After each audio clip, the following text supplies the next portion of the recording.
you'd be dead in 3 days. Not 3 weeks, not 3 months, 3 days. And not because you're weak. Because the world our ancestors lived in was a completely different kind of brutal. And nothing you know today would save you in it. No heating, no warm clothes, no walls that actually kept the cold out. Just you, an open landscape, and temperatures cold enough to kill you on a walk to the corner store. This was the Ice Age. And most people have no idea how bad it actually was. 20,000 years ago, much of the world looked nothing like it does today. Ice sheets over a mile thick crushed entire continents. Oceans were hundreds of feet lower. Places that are tropical today were frozen wastelands. And humans, a species that evolved under the African sun, were trying to survive right in the middle of it. Here's the problem. Our bodies were never built for cold. Dogs have fur. Bears have fat. Whales have blubber. We have nothing. Exposed to real Ice Age temperatures, a human body starts shutting down fast. Fingers go numb in minutes. Judgment fades within the hour. Death follows shortly after. Our ancestors had no natural protection against any of that. So they did something that sounds almost insane. They took protection from something else. They killed dangerous animals and wore their bodies. Bear hides, wolf pelts, mammoth skin. That's what stood between an Ice Age human and freezing to death. The stripped skin of a predator. And getting it wasn't simple. These weren't small animals.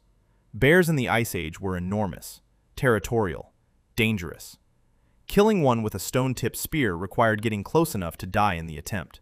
Then you had to skin it, by hand, with sharp rocks, in freezing cold, for hours. Then you wore it, every single day, until it rotted or fell apart. Then you did it again. For tens of thousands of years, staying dressed meant somebody had risked their life. Then one small invention changed everything. The bone needle. 30,000 years ago, someone carved a hole in a piece of bone small enough to fit in your palm. That's it. That's the invention. But what it made possible was enormous. For the first time, people could actually sew. They could cut hides into shapes, stitch pieces together, seal the seams, build up layers. Instead of draping a dead animal over your shoulders and hoping for the best, you could engineer a coat. One that actually fit. One that trapped warm air.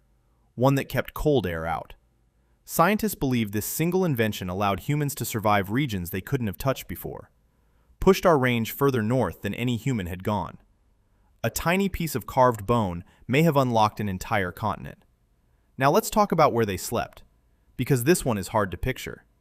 In many parts of Ice Age Europe, there were no forests, no caves available, no wood to build with. What there was, everywhere, were mammoth bones. So people built houses out of them, not messy piles of bones, actual engineered shelters. Skulls laid in circles as foundations, ribs stacked and leaned together as walls, tusks arching overhead as roof beams. The whole thing packed with dirt and covered in hides to seal out wind and trap body heat inside. Archaeologists have found these structures, real ones, dug out of the ground, some big enough to hold an entire family. Every night, Ice Age families went to sleep inside a house built from giant skeletons. For us, nightmare. For them, home. Then there's what happened inside their bodies. This part is still debated, but it's too strange not to mention. At a site in Spain, scientists found human remains with unusual bone damage, the kind of damage that shows up when a body is under extreme physical stress, starving, barely moving, burning almost no energy. And the damage was seasonal. It happened every winter and stopped every spring. Some scientists propose something almost impossible, that ancient humans may have entered a kind of half-hibernation during the worst winter months. Not fully asleep like a bear, but slowed down, metabolism dropping, body temperature falling, movement almost nothing, as a way to survive months with almost no food. Most researchers aren't convinced. The debate is still open. But the fact that scientists are even asking the question tells you everything about how brutal these winters were. Some people may have survived by temporarily becoming a different kind of creature. And some people didn't survive at all. The Neanderthals. They'd lived in cold European climates for over 300,000 years. Bigger bodies than ours. Better at retaining heat. Experienced hunters. They used fire, made tools, and buried their dead. By every measure, they should have been fine. They vanished. Changing climate, shrinking herds, less food, more competition. And then, gone. An entire branch of humanity, one that had lasted hundreds of thousands of years, erased from the earth in the span of a few thousand. Modern humans survived. Neanderthals didn't. Scientists are still arguing about exactly why, but the outcome is clear. Only one species of human made it through. So what was the difference? Not just fire, not just needles, not just bone houses, each other. Ice Age tools have been found hundreds of miles from where the materials came from. That means trade. That means contact. That means people staying connected across vast, frozen, hostile landscapes.